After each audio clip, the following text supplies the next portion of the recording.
You are about to enter the criminal mindscape of Joel Rifkin. When you were strangling them, were you looking at them? Some I were, some I wasn't. Some I was holding down, some I was looking out the window. Some I was just staring off into space. He brutally strangles 17 women, dumping bodies and body parts all over the New York metropolitan area. Joel Rifkin has told police he's a serial killer. As time progressed, he was killing more women with greater frequency and still getting away with it. A reclusive loner, Rifkin's bloody trail goes unnoticed for 4 long years. And what was it about her? She had to die.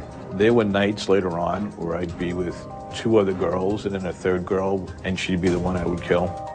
Killing was pretty much the only thing in his life that he ever did well. Now, a veteran FBI profiler enters New York State's largest maximum security prison and steps into the criminal mindscape. This program contains graphic material, including offensive language. Viewer discretion is advised. Every interview we do with an offender like Joel gives us insight into how they think. Former FBI Special Agent Mark Safarik spent 12 years profiling violent criminals in the Bureau's elite behavioral analysis unit. I really am interested in sort of the why question. Why are you engaged in these different aspects? What are you feeling? You know, what's the drive? By confessing to the murders of 17 prostitutes, Joel Rifkin became the most prolific serial killer in New York State history. We want to delve a little bit deeper into his mind and his thinking and his perceptions. Rifkin is serving 203 years at the maximum security Clinton Correctional Facility in upstate New York. When Joel walked into the interview room, I got a general sense that he felt very tense. He was looking around. I think he felt a little uncomfortable, a little anxious. I appreciate you agreeing to talk with me today. Oh, thanks. Yeah. So, I know a lot about you, but you probably don't know much about me. I spent 23 years with the Bureau and spent the last 12 years in the behavioral analysis unit, which is, I guess, what most people know is the profiling unit. Right. Thanks to TV. Yeah, thanks to TV, right. I want to put him at ease. I want to develop a rapport with him so that, in essence, he trusts me, but he's clearly free to answer or not answer a question or leave the interview at any time. Rifkin's rampage began and ended at the home he shared with his mother and sister in East Meadow, Long Island. Your mother's still alive, right? Yes. Does she ever visit you? Yeah, they come up once a year, my mom, my sister. Spoke to my mom last night. Did you? Oh, good. Good. Does she know you're doing this interview? Yeah. She's not happy about it, but... Why? She thinks it just stirs the pot, brings all the old stuff back up. 34-year-old Joel Rifkin is a self-confessed serial killer on New York's Long Island. He may have murdered as many as 17 prostitutes. Rifkin's crimes come to light in June 1993, when he is apprehended by New York State troopers patrolling Long Island's Southern State Parkway. It was approximately 3 in the morning. We came across a pickup truck traveling eastbound that had no license plates on the vehicle. Rifkin is on his way to Republic Airport on Long Island to dump the body of his 17th victim, Tiffany Bresciani. Tiffany was a runaway from Metairie, Louisiana.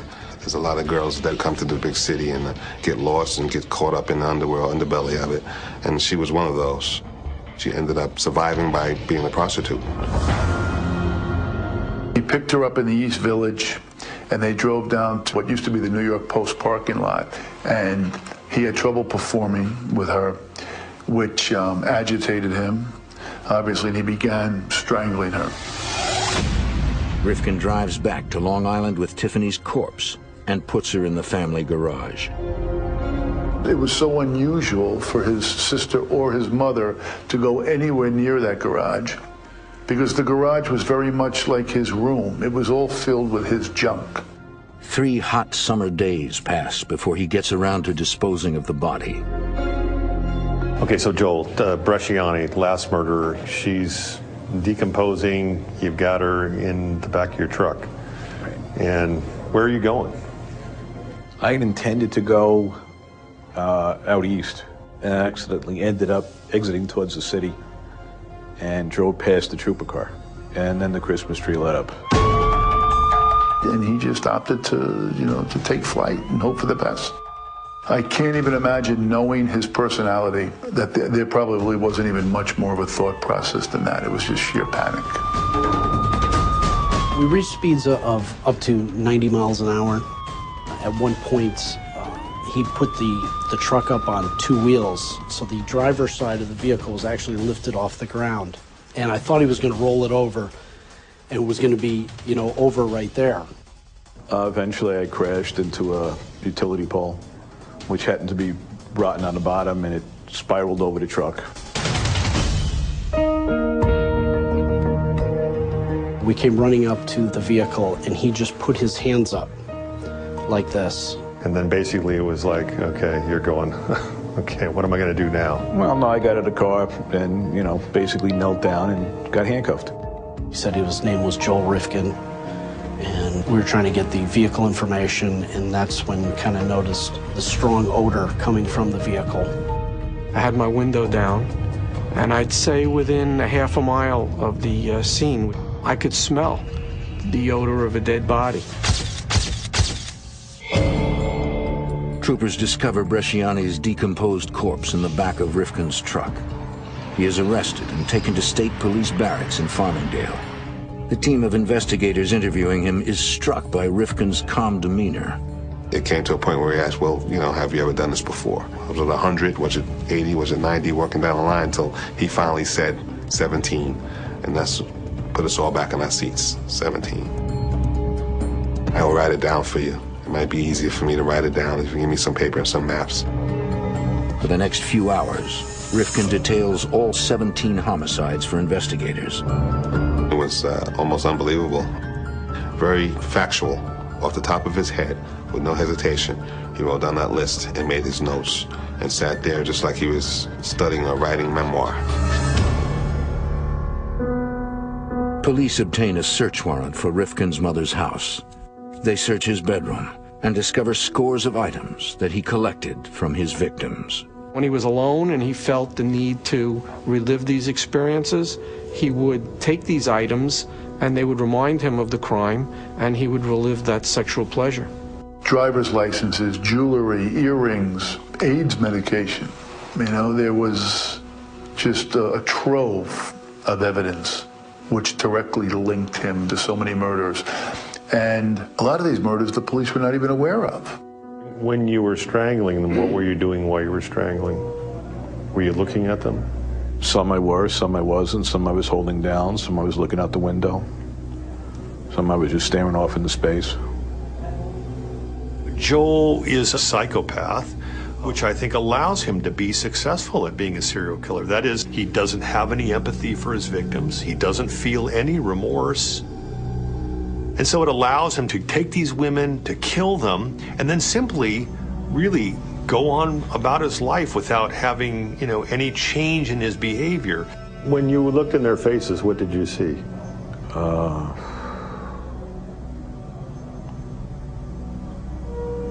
Deer trapped in a headlight look, just that stare.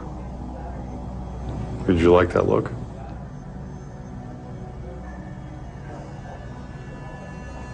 Not necessarily, because I would have looked more often. It is a personality disorder. It is not a mental health disease. Psychopaths understand the difference between right and wrong. They just simply choose to do wrong. How did you feel, when you were doing it? I really didn't remember it since that time, or have any thoughts that I could recall of that time. He sees his victims just simply as objects. They're objects to satisfy needs that he had, and when he's done with them, he just simply discards them like trash.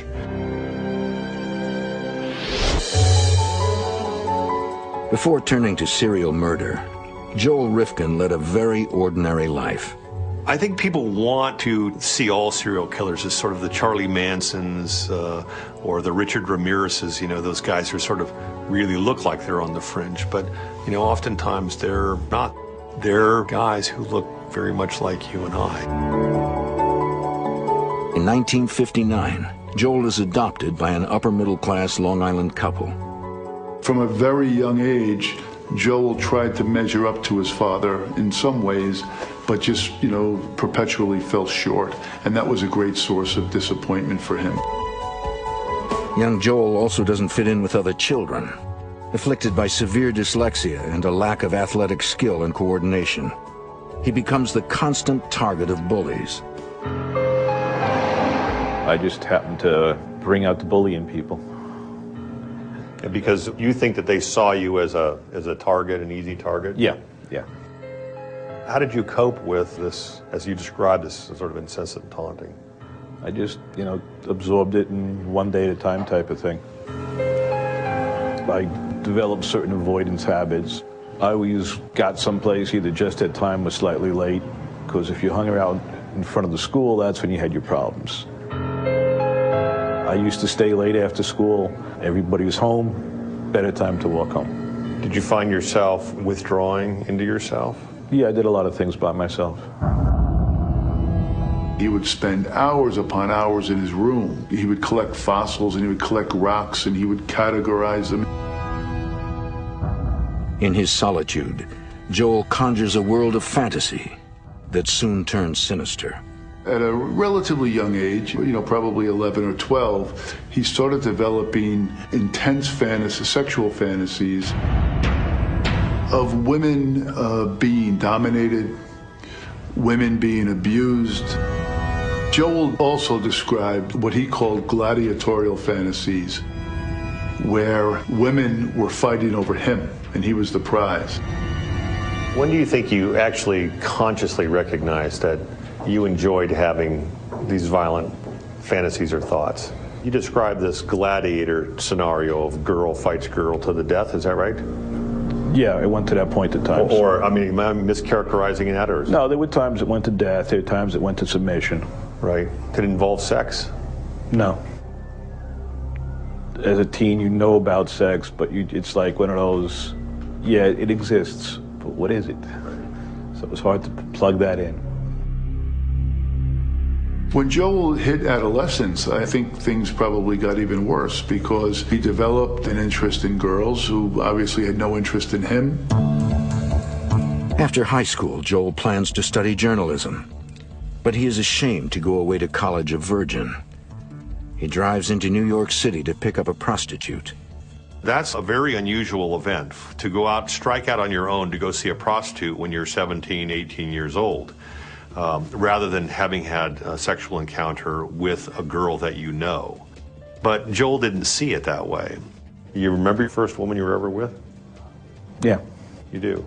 What do you remember about that? They're not shy about their occupation in the city. Right. It's right up front. She approached me. You looking for a date? Yeah, kind of. What's the deal? And she says, well, she named the prices. That was it. Rifkin visits more prostitutes to fill the emptiness of his life. He quickly becomes addicted to the experience. Even after he had sex with somebody, he would still troll around the 5 boroughs. He liked looking at them. You know, he didn't just like being with them, he liked looking at them. It was an all-consuming addiction for him. Rifkin drops out of college. He moves back in with his parents, barely supporting himself with odd jobs. All of his time and money go to feed his addiction. How did it make you feel to go? Because ultimately you kept doing this. I mean, you went on and on and on. Well, it went from an occasional, tension reliever, just curiosity, to, every paycheck. Right. There was a time where if I cashed my check on a Thursday, I had to get a full tank of gas that day, get whatever errands I had to do done before Friday, because by Monday, it would be, you got $5 so I can get a tank of gas and get home. Yeah, and that's the what. We know what you were doing, but I'm asking you why. Why did you go back? How did it make you feel to be with the prostitutes? Just a lot less tense, a lot less lonely. Less tense and lonely. What about control? What about controlling the event? No, they were more in control than I was. He never saw himself as, being in control. Even though he had the money, he was making the choices, he could say yes or no. And I wanted to see if he recognized that control for him was not only a part of his fantasies, but part of the relationships that he was, having with these different prostitutes. Rifkin's fantasies soon turn more violent. He can't stop thinking about killing one of the women he patronizes. There was the same fantasies, sometimes expanded, and there was also the killing fantasy that would come in and out. Okay, what is that fantasy? There was strangulation fantasies, there was... Okay, tell me about that. What is a strangulation fantasy? Sort of like out of the movie Frenzy and things like that. How would one do that? What would that be like? And I'd run through scenarios and then dismiss it. I don't know. With strangulation, there seemed to be an intimacy to it. There's contact. Yeah, of course there is. One night in March 1989, Rifkin's murderous dreams finally twist into reality. He had been with hundreds of prostitutes leading up to that night. He pretty much fantasized about killing every single one of them when he was with them. He never thought he would do it. He never thought he would act on it. He drives to a stroll, the area where street prostitutes work, on Manhattan's Lower East Side, and picks up a young drug-addicted woman named Susie. His mother is away on a business trip. He drives her out to Long Island, to the home that he grew up in, where he played with his sister, where he still lives with his mother. He plans on just having sex, although this fantasy of killing somebody is in his head like it always is. We were going back to the stroll. She wanted a cop again, so I took her to the drug spot. Then I still wanted to do something with her, so we went out to the house. She got high in the bathroom again. He has sex with Susie. She wants to sleep, she wants more drugs, she wants more money, she's not cooperating. You've been with her for quite a while, as you described, 10 to 11 hours. Mm-hmm. And she essentially has really been much more interested in getting drugs than... Yeah, getting drugs and sleeping. Getting drugs and sleeping. Yep. Any spots around here we can get something. Drugs? Yeah. No, got to go back to the city for that. I don't know any place out here. We get ready to leave, and that's when I hit her. Rifkin picks up a souvenir artillery shell and hits Susie in the head. Again and again. And I'm wondering, is this sort of the straw that broke the camel's back? Because all night long he's been getting her drugs and, catering to her, and she hasn't really been catering to him. Is this like, I'm exasperated at this point, I'm tired of dealing with her. Coming up. I mean, I'm watching, you're seeing this event happening, you're reliving this, right? Oh yeah. Trying to figure out what is... I can play back the videotape. Yeah, of course you can.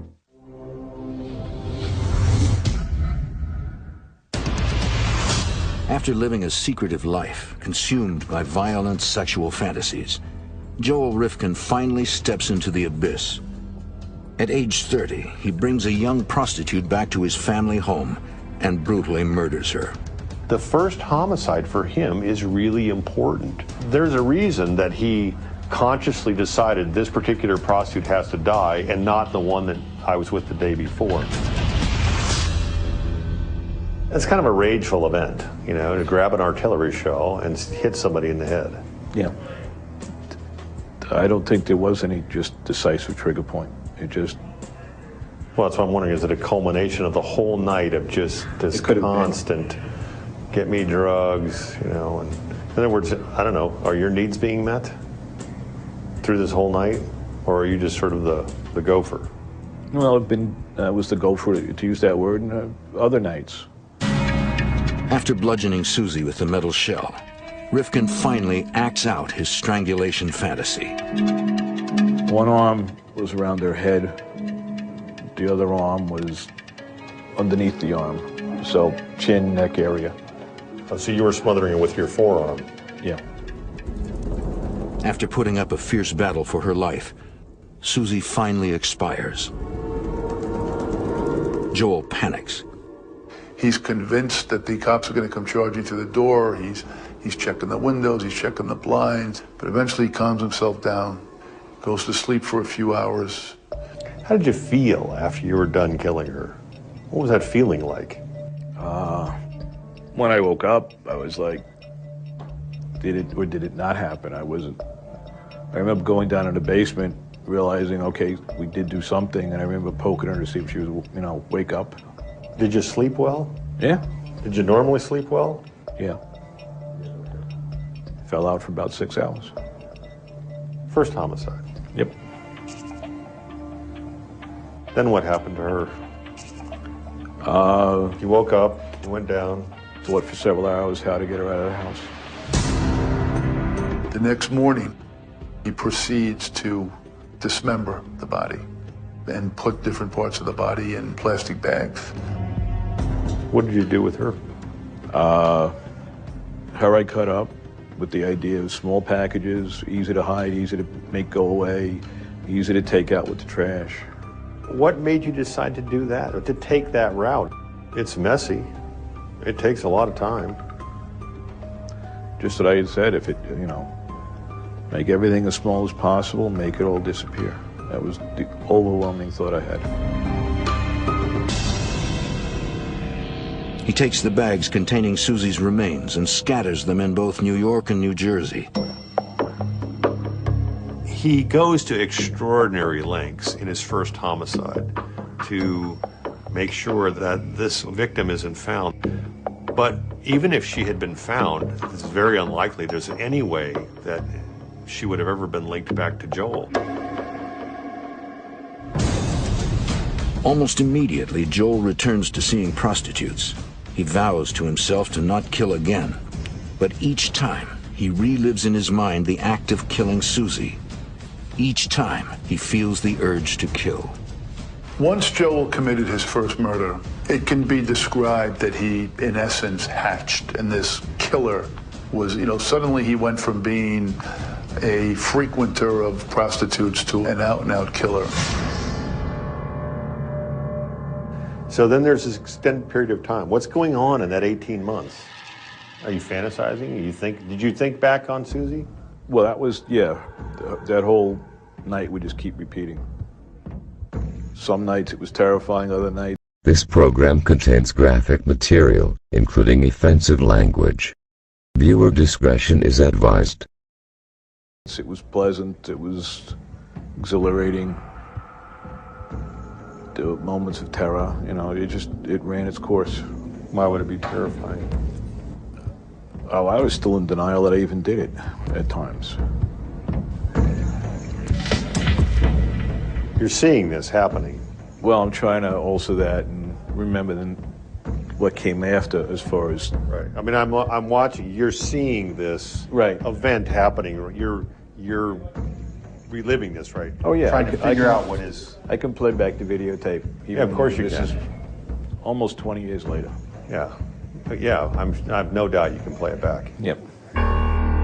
This is part of the reliving process for him, is this ability to play back these murders in his mind. He sees each one of them. He knows each one of them. Not only does he see himself doing it, but I think it's arousing to him. It's exciting to him. He won't admit it, and he keeps that fairly flat affect when he's talking about it. But clearly, he has that ability to do that, and he's probably done it many times. Coming up. Would you like it? How did that make you feel, The Strangler? This is a very powerful time, a time when essentially they're controlling the life of the victim. They're playing God.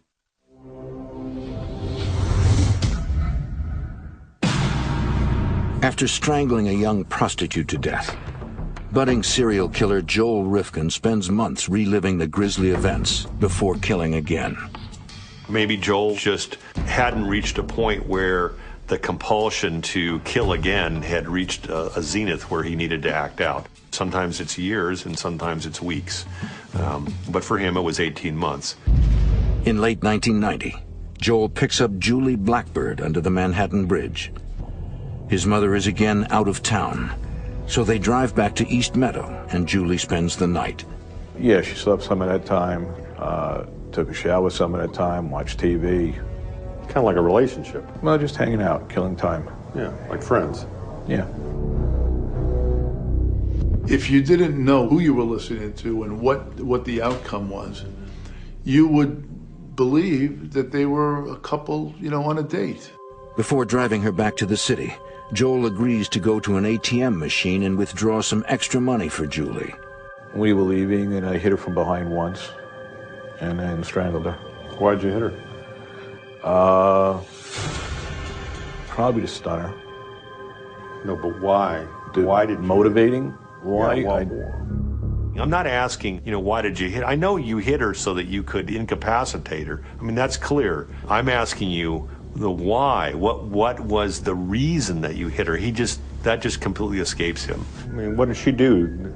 Because you have brought other prostitutes back to your mother's house that you didn't kill. Had she done anything that you can think of, over that 5 or 6 hours that culminated in something where? No, I just basically decided, to do it. I'm sure there is something in there that's related to, finally, I'm just not going to take any more from these people that are essentially walking all over me, and I'm going to strike out. And then what happened? You hit her with a table leg. Hit her, strangled her. Would you like it? How did that make you feel to strangle her?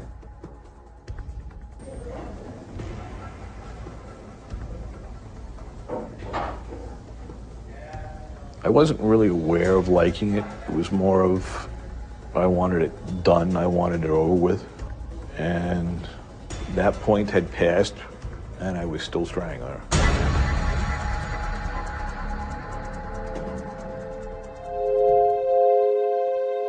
Strangulation takes minutes of considerable pressure on the neck to actually cause somebody to die. So there is an extended period of time in which you are essentially face to face with your victim. And for many offenders, this is a very powerful time. It's a time when essentially they're controlling the life of the victim. They're playing God. Do you recall feeling anything? Did you like the control? Did you like the power that you had over her? Wasn't aware of it at the time. Okay, well, you're aware of it now? I think of it because it's been mentioned. You're not the first one to mention it. When you ask a psychopath, well, how did you feel about that? They sort of rock back because they don't really know how they felt about it because they didn't feel anything. Rifkin dismembers Julie Blackbird and puts her body parts in cement-filled containers. He has a different disposal plan this time, throwing Julie's remains in the waterways surrounding Manhattan. Were you ever concerned about getting stopped by the police with all these body parts in your car? I mean, was it ever a concern? No. No. If they had stopped you, would they have seen the body parts? Depending on when, most of everything was in the trunk. There was what looked like a bucket of cement on the passenger side. Months pass. When his mother is out of town, Rifkin brings a number of prostitutes home to East Meadow, but he doesn't harm any of them. Then, in July 1991, he picks up 31-year-old Barbara Jacobs. His darkest urges are again threatening to rage out of control. And I remember sitting in the living room for a while, debating if I should just fantasize or if I should actually strangle her. And I remember debating it for a while. You're debating whether to fantasize about strangling her or to go ahead and Or to strangle actually do it. Yeah. There comes a point where, well, I can get the first videotape to stop if there's a second one. And if there's a third, they'll get all jumbled together and they won't make sense anymore and I can make it stop. So he's sort of saying, I did it so that I could stop doing them. But what I see happening is that he's doing them because he likes doing them. It makes him feel good, and it doesn't have anything to do with stopping. This time he hits her with the same type of object that he killed Julie Blackbird with. He hits her hard enough to pretty much render her semi-conscious, and then he sort of takes his time strangling her and watching her expire. Rifkin dumps Jacob's body in the Hudson River, but he's careless about the spot he chooses. Barbara's body was discovered within a couple of hours after he dumped it by firefighters who were training, but for Joel, that wasn't even a concern anymore because he was getting emboldened by the fact that nobody was linking him to any of these homicides. He was getting good at this and getting relaxed about it. Somewhere around the third, fourth, or fifth, I'm beginning to, on one level, like, okay, there's something going on. I've done this more than once. I keep thinking about it. So I started going into the bookstores and the libraries, trying to find answers. And one of the books I got at the time was The Search for the Green River Killer. Mm-hmm. What the book turned out to be was not just reporting on that case, but it became also a how-to. I think that Joel recognized what he was, and he was trying to relate to it in terms of, like, I'm not the only person that's doing this. Are you saying that you kept things because you read this in the book? Right. Books say keep things, so I started keeping things. But I mean, those were clearly things that could link you to any number of the victims. Yep. I don't know. There were things that made sense, there were things that didn't make sense. I think he doesn't have an explanation because he really did use those items. He used them to fantasize about the crimes, to essentially relive those events in his mind, and he didn't want to get rid of them. Coming up. The fact that she said, I want to die, do you think she was just at a low point? You don't think she really wanted to die, do you? I always put it that in terms of if she didn't, she would have fought more. No fighting at all, no wriggling at all, just do it.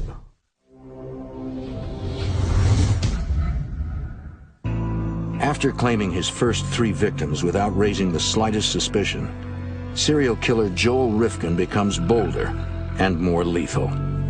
As the homicide started to compress in time, he needed to have that feeling of well-being or excitation or arousal.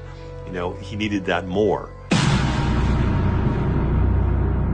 Labor Day weekend, 1991. Rifkin picks up 22-year-old Mary Ellen DeLuca. She's interested in really nothing other than getting high. She has Joel taking her to different locations. He's incapable of just, demanding what he wants or telling her, now it's my time to be taken care of. After chasing drugs with her for 10 hours, Joel finally convinces Mary Ellen to accompany him to a motel room. No sex. She didn't want to do sex.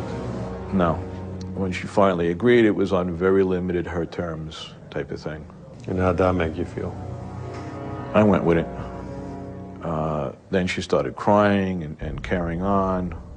I just came from rehab. I can't be doing this anymore.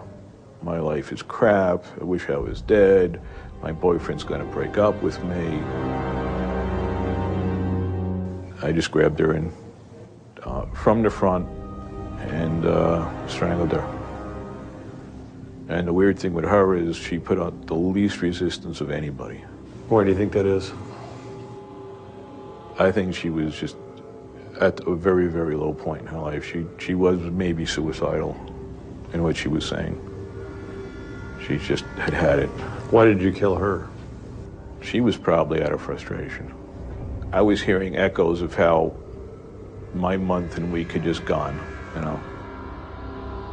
Joel's listening to her, and he's feeling exactly the same thing. His whole life is, you know, not going right, and like, how dare she really complain about all of this when I'm feeling this? And now she said, oh, she wants to die. And I think Joel's basically like, well, I'm just going to oblige her. The fact that she said, I want to die, do you think she was just at a low point? You don't think she really wanted to die, do you? If she didn't, she would have fought more. No fighting at all, no wriggling at all, just do it. It was about the attitude I got back from her. He dumps DeLuca's body in the woods 60 miles north of New York City. This time, it doesn't take long for him to strike again. As time went on, I think what he really had was an addiction to the intoxicating excitement that he got from the perpetration of the homicides through strangulation. A few weeks later, Joel picks up 31-year-old Yun Lee on the Allen Street stroll during daylight hours and strangles her in his car.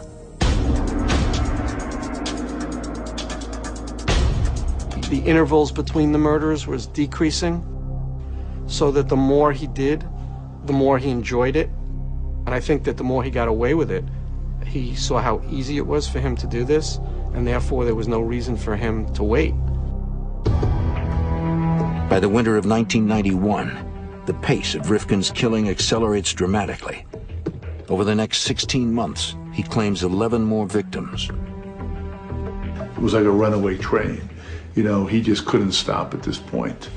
Most are strangled in his car and then dumped in the water surrounding New York City. All but 2 of the women's remains are recovered by police, but they draw no connection between the homicides. He actually became, cavalier about it. There was an instance of him driving into a gas station after killing a victim and having the body, sitting up in the passenger seat. Some of the bodies he put in trunks and put them in rivers. Other people he actually dug little graves for them. There was one victim he left by Kennedy Airport underneath a mattress. So he was scattering this evidence all over the place, and I think he was confident that he wasn't going to be caught. All that changed on the night of June 28, 1993. 2 weeks after confessing to 17 homicides, Joel Rifkin pleads not guilty to the murder of Tiffany Bresciani.